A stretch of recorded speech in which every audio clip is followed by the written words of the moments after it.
Next study लिखो भाई, ionisation energy.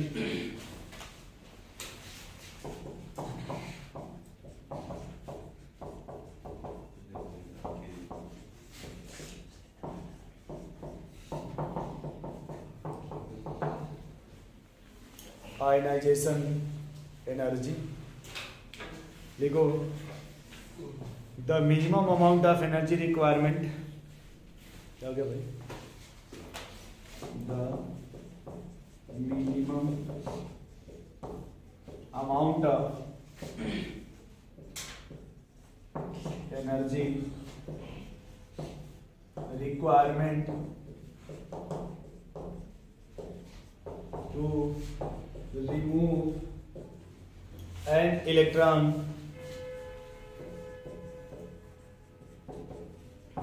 from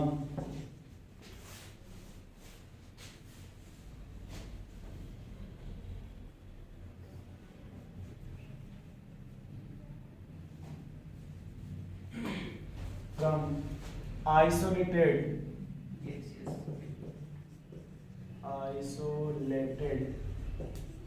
gaseous item. The minimum amount of energy requirement to remove an electron from isolated gaseous atom. अच्छा यार थोड़ा ध्यान से देखो, बड़ी अच्छा टॉपिक है यार ये। यार देखो, ये तो नाम सुने ही होंगे कम से कम। ये सर सोडियम है, सभी बोल के जाते हैं, और ये गैसियस फॉर्म है। अब ये कह रहा है कि सोडियम के अगर बारीक अच्छा से एक इलेक्ट्रॉन निकाल ले, क्या कर ले? अच्छा मान इसका जो जेड इफेक्टिव होता है वो 2.2 होता है, कितना? 2.2। और सोडियम के बारीक अच्छा से एक इलेक्ट्रॉन निकालना है, क्या करना है भाई? एक इलेक्ट्रॉन निकालना है। बताओ यहाँ पे सोडियम प्लस बन जाएगा क्या? Yes sir, plus one electron. Sodium से अगर इलेक्ट्रॉन निकालते तो सोडियम प्लस बन जाएगा क्या? Yes sir. बोलो भाई। Yes sir. अब देखो जब सोडियम प्लस बनता है तो इसका जेड इफेक्टिव सोडियम से जो सोडियम था उससे क्या हो जाएगा भाई? बढ़ जाएगा। जो इलेक्ट्रॉन कम हो गया ना तो सोडियम से जेड इफेक्टिव बढ़ जाएगा। जेड इफेक्टिव क्या होता है भाई? न्यूक्लियस जो लास्ट इलेक्ट्रॉन में जो फोर्स लगाता है, नेट फोर्स, उसी को बोलते हैं Z effective. Nucleus last electron में जो नेट फोर्स लगाता है, नेट फोर्स समझते हैं, जाल द्वारा फोर्स नहीं लगाएगा। जैसे देख लो भाई, ये सोडियम है ना भैया, इसका ये न्यूक्लियस मान लीजिए, इलेक्ट्रॉन कितने होते हैं? 11। ये लास्ट इलेक्ट्रॉन 11वां और ये 10 इलेक्ट्रॉन है, ठीक है ना भैया? तो जब ये लास्ट में फोर्स लगाता है और लगाएगा तो अपने तरफ खींचेगा, ये जो बीच वाले होते हैं उसको स्टॉप करते हैं। उसको क्या करते हैं भाई? स्टॉप करते हैं। तो जब स्टॉप करेंगे तो उसके फोर्स को कम करते हैं, न्यूक्लियस के फोर्स को कम करते हैं। फिर भी न्यूक्लियस इस पर फोर्स लगा देता है।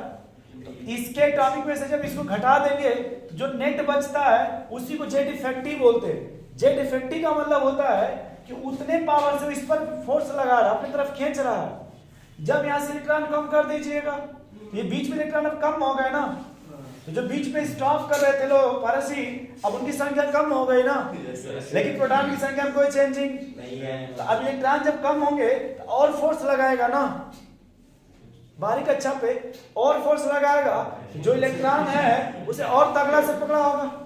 अब यहां से इलेक्ट्रॉन निकालना चाहेंगे तो आपको और ज्यादा लगाना पड़ेगा इंसान एनर्जी, और ज्यादा लगानी पड़ेगी एनर्जी। ये मान अपने मन से मान लीजिए सोडियम डबल प्लस बन गया। अब यहाँ जो जेड इफेक्टिव होगा आपका वो और बढ़ जाएगा, तो क्या हो जाएगा भाई? अब अगर यहाँ से आप और निकालना चाहते हैं तो उसका जेड वो एनर्जी और बढ़ जाएगा। एग्जाम्पल देखो भाई, ये भाई साहब क्या नाम है आपका? ऋषि जी। हीरोपंती देखे नहीं? देखे, कोई बात नहीं। ये सेंटर है भाई, न्यूक्लियस है क्या? साउथ वाले विलेन का घर है, समझ ना? साउथ हीरोपंती जो विलन रहता है भाई, उसका घर हो गया।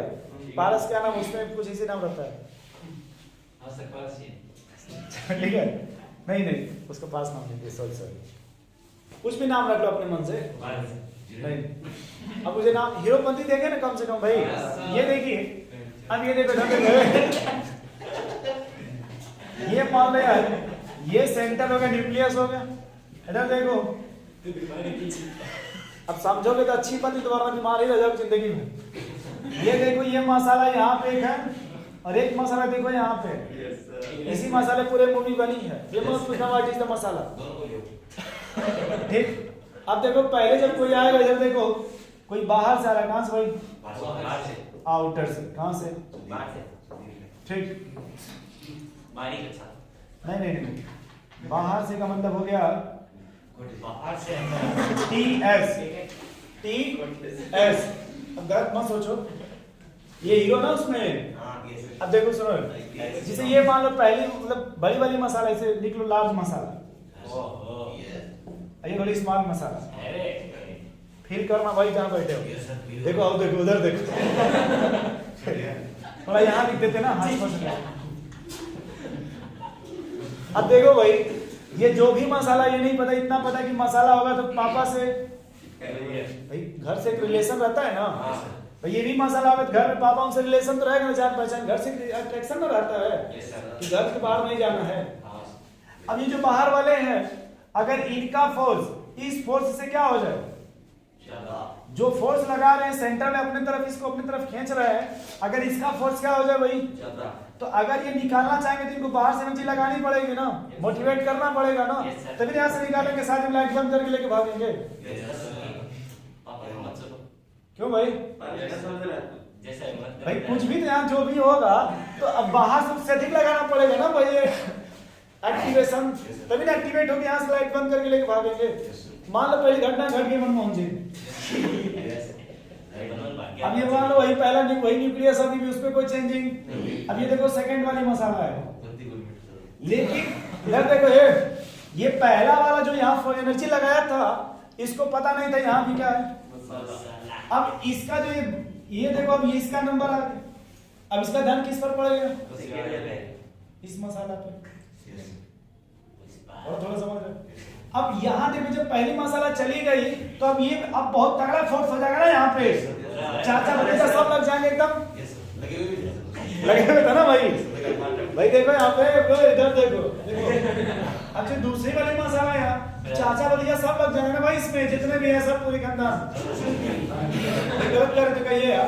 अब ये देखो, यहाँ देखो, आपने कभी देखा होगा, ये जो पहला वाला रहता है ये थोड़ा डरपोक रहता है, चश्मा लगा रहता है। छोड़ो उतना सीरियस ना हो, लेकिन आप देखिए यहाँ थोड़ा बढ़ गया ना पावर, जानते हो ये भी थोड़ा पावरफुल होता है, दूसरा वाला ये भी थोड़ा पावरफुल है। हाँ जो भी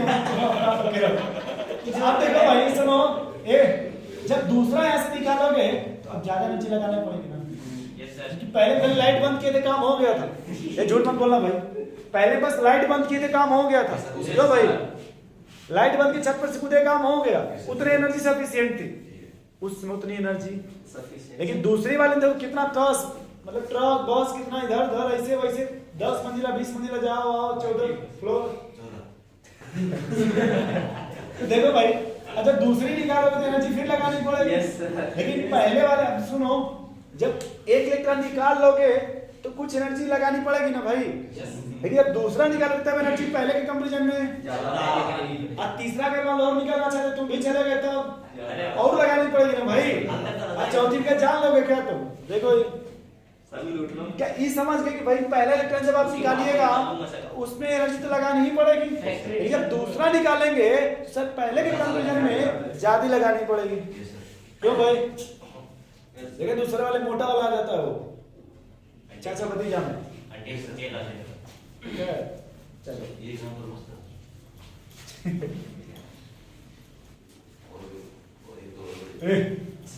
अब टॉपिक पर जाते हैं।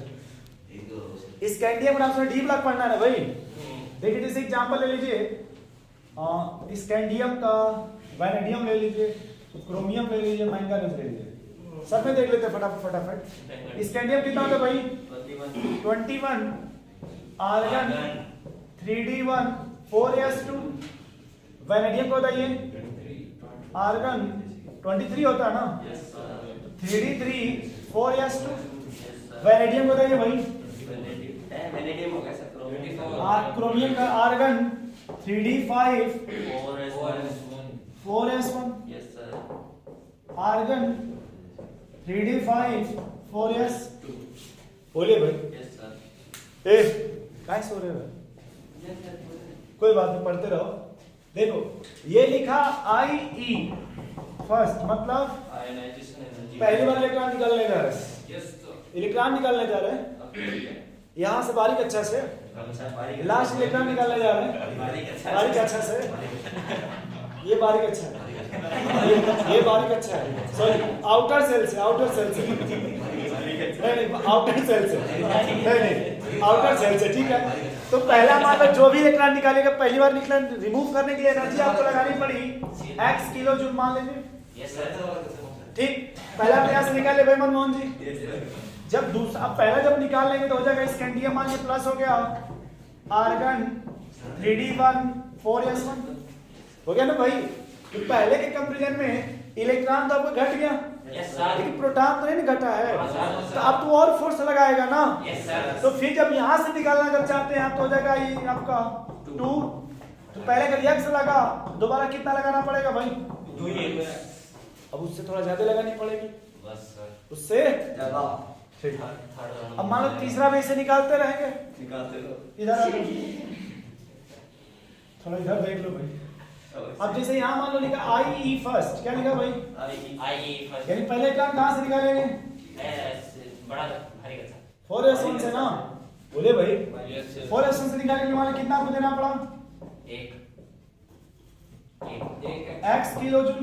यस सर ये करे भैया प्लस क्यों लगाना है? सुनिए इलेक्ट्रॉन निकाल रहे हैं ना, तो एनर्जी लगानी पड़ेगी ना, तो जहां एनर्जी लगानी पड़ती है उसको प्लस बोलते हैं। Yes sir endothermic, yes sir exo नहीं, इंडो। इंडो ये लगानी पड़ रही है अंदर, इंडो अंदर इंडो। एनर्जी, जी जी यस सर। इधर देखो, कक्षा से निकालने के लिए एनर्जी लगानी पड़ रही है ना।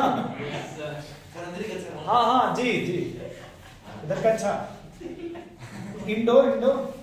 इंडो देखो अब देखो भाई बारीक कक्षा से इलेक्ट्रॉन निकल गया, बारीक कक्षा से इलेक्ट्रॉन, फिर देखो अब क्रोमियम प्लस हो जाएगा, क्या हो जाएगा? प्लस। इधर देखो भाई, इधर पार क्या ना उनका भाई, अब ये देखो, अब थोड़ी भीतरी कक्षा में आ जाओ, इसमें भाई थोड़ा भीतर से निकाले थोड़ा, तब समझ रहे हैं ना। तो पहले के कंपैरिजन देखो यार थोड़ा, ये D5 है कि नहीं यार? D5 है ना, देखो जो भीतरी कक्षा में देखो आधी भरी है, जो भीतरी कक्षा देखो यहाँ पे, मतलब जो इनर सेल बोलते हैं, इनर सेल वो आधा हाफ फील्ड है, क्या है थोड़ा हाफ फील्ड है, मतलब जो इनर सेल है वो थोड़ी स्टेबल है, जो भीतर कक्षा थोड़ी लिख लीजिए थोड़ा हाफ फील्ड है भाई, हाफ फील्ड। तो हाफ फील्ड अंदर थोड़ा स्टेबल है, ठीक है थोड़ा, क्या भाई स्टेबल है, हाफ फील्ड मतलब स्टेबल है। लेकिन ये करें हम वहीं से निकालेंगे, अब ये यहीं से निकालना चाहते हैं। पहले जब बारीक कक्षा से निकाले कितना लगा था? x किलो जूल, उसका मतलब 10 20 50 कुछ ही मान लीजिए बारीक कक्षा से। अब जब दोबारा निकालने के बाद याद रखिए भीतरी कक्षा से, तो अगर ये स्टेबल है ना भाई, अभी जल्दी निकाल लेंगे, मैं इससे नहीं निकाल सकते थोड़ा, जितना आराम से यहाँ से निकाल, उतना आराम से यहाँ से आप नहीं निकाल सकते। इनर सेल है ना ये, भीतर की कक्षा, यहाँ पर जल्दी नहीं, लेकिन एक बार निकालना है, एक कसम का निकालना है, वहीं से निकालना है। हाँ एक और है कि भाई वहीं से निकालना है, चाहे कुछ भी हो, मनमोहन से फील करिएगा। अगर पहले देखो वैसे में गुस्सा मत होइए, ये देखो यार, याद रखो, ये दिख दे यार, ये आउटर सेल है ना, बाहरी कक्षा है ये, तो बाहरी कक्षा से आपने x लग गया, मान लो थोड़ा बहुत इसे कर दिया तो निकल गया। लेकिन जब यहाँ जब आओगे स्टेबल है ना, तो अगर वो x है, जब यहाँ से निकालोगे लगभग कितना देना पड़ेगा? यहाँ देखो, वहां पे अगर x है कितना देना पड़ेगा भाई? 10 किलो जूल, 10x लिख लो, 10x किलो जूल। लेकिन पहले कमरे में एनर्जी कितनी लगानी पड़ रही है? 10 गुना लगानी पड़ रही है ना भैया। अभी करें सर इसका क्या मतलब है? देखो इसका मतलब समझो, रुक जाओ बता रहे, भड़को मत जी, करें एक बार फिर से बता, फिर से देखो। क्रोमियम के बाद क्या आता है आपका? मैंगनीज। ये ध्यान से बहुत, मैंगनीज, सॉरी मैंगनीज, ये लिख देंगे आर्गन, और 3d5 4s2। अभी आउटर से भी कितने इलेक्ट्रॉन है? 2 जबकि यहाँ आउटर में कितने थे? बारीक कक्षा में एक था तो जल्दी से निकाल लिए, यस सर। क्योंकि यहाँ बारीक कक्षा में कितने भाई? दो। तो पहला जब निकालेंगे, पहला हो जाएगा आई फर्स्ट, यस सर। मान लीजिए लग गया plus x kilo joule. Yes sir. फिर दूसरा फिर अभी कहाँ से निकाल रहे हैं? अब उसी में भी एक और है बारीक कक्षा में, यस सर। एक निकल गया, अभी एक और है उसी बारीक कक्षा में, यस सर। एक निकल गया लेकिन अभी उसी में एक और है बारीक कक्षा में। Yes sir. तो जब ये mn प्लस हो जाएगा, कैसे हो गए? प्लस हो गया, तो आप लिखिए भाई argon 3d5 4s1। Yes sir. अब ये खड़ा और है बारीक कक्षा में, यस ये सर। फिर निकालेंगे तो अब ये i2 हो जाएगा, दूसरी बार निकाल रहे हैं ना भाई। Yes sir. तो ये कितना हो जाएगा? साइड से 2x अगर पहले बार बारिश निकल कितना लगा भाई? 2x 3 दूसरी बार निकालेंगे तब 2x ई का भी और निकालेंगे भीतर से। देखो भाई यहाँ पे भाई को मत है। अब जो भी करना है यहाँ देखो, तो ये फिर हो जाएगा आर्गन 3d5 4s0। बोलो भैया। Yes sir. अब ये करेंगे फिर निकालना है, एक बार और निकालना है भीतर से। तो यहाँ देखिए सर ये स्टेबल है ना, यस सर। Half field. अब यहाँ जल्दी निकल नहीं सकता, भीतर है ना ये यस सर। ये इलेक्ट्रॉन इनर सेट में है ना, तो यहाँ जल्दी निकालना उतना आसान नहीं। बाहर से जल्दी से निकाल लेते हैं, कहीं जाते हैं सफर से इसे सिकर कहीं से निकाल लेते हैं बाहर से, थोड़ा अंदर है ना ये भाई, स्टेबल भी है ना, ये जल्दी नहीं निकलता है, निकालना पड़ेगा। तो यहाँ की कमी, यहाँ पे एनर्जी और देनी पड़ेगी लगभग 10 गुना, क्योंकि भीतर इनर सेल है, अंदर की कक्षा है। यहाँ की लगभग एनर्जी कितनी देनी पड़ेगी? तो अगर 20 है तो 20 एक्स किलो जूल। बोले भाई। अब कोई पूछेगा इसकी सर मतलब क्या, इसका मीनिंग क्या है? इसका मनमोहन जी क्या पूछा जाए? तो इसका मीनिंग ये है कि यहाँ देखिए पहला और ये बहुत ज्यादा डिफरेंस है कि नहीं? जबकि यहाँ देखिए ज्यादा डिफरेंस किसके किसके बीच में है? दूसरा और तीसरा। फिर से देखो भाई, ये ज्यादा डिफरेंस किसके बीच में है? दूसरे और तीसरे।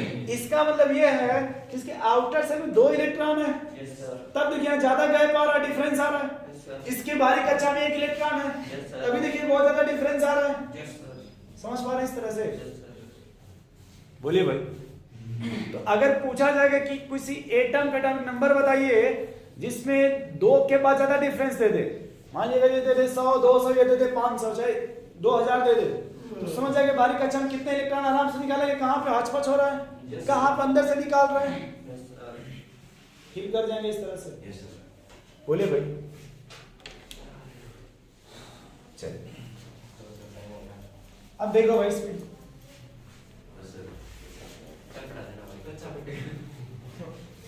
देखो, नॉर्मल जब कक्षा में जाते हैं, नॉर्मल कक्षा लोग नॉर्मल पीरियड में सेल में लेफ्ट से राइट, लेफ्ट से तो साइज घटती है, आयन से एनर्जी बढ़ जाती है, क्योंकि जब साइज घटेगी तो निकलना थोड़ा टफ हो जाता है, लेकिन जब टॉप टू बॉटम जाएगी तो साइज बढ़ने लगती है, तो वहां से निकालना थोड़ा आराम हो जाता है। तो वो नॉर्मल केस में चलता है। चलो देखो, ये बढ़िया था। तो इस पे लिख लो बजाय एनर्जी में कि जो डी ब्लॉक है ना, डी ब्लॉक आपका हाँ। देखो ये ना, scandium, titanium, vanadium, chromium, manganese, iron, cobalt, निकल। बोले भाई है ना आपका? Yes sir. बोले भाई। ये क्या देखिए, टाइटेनियम, ये क्या भाई? टाइटेनियम। इसकी आंसर एनर्जी पहले ये कहाँ आ जाएगा, और ये देखिए आपका आयरन, और ये क्या भाई आपका? कोबाल्ट। कोबाल्ट। आयरन है और कोबाल्ट। ये देखो ऐसे आ जाएगा, पहले ऐसे लिखो, इसको क्या लिखोगे? स्कैंडियम,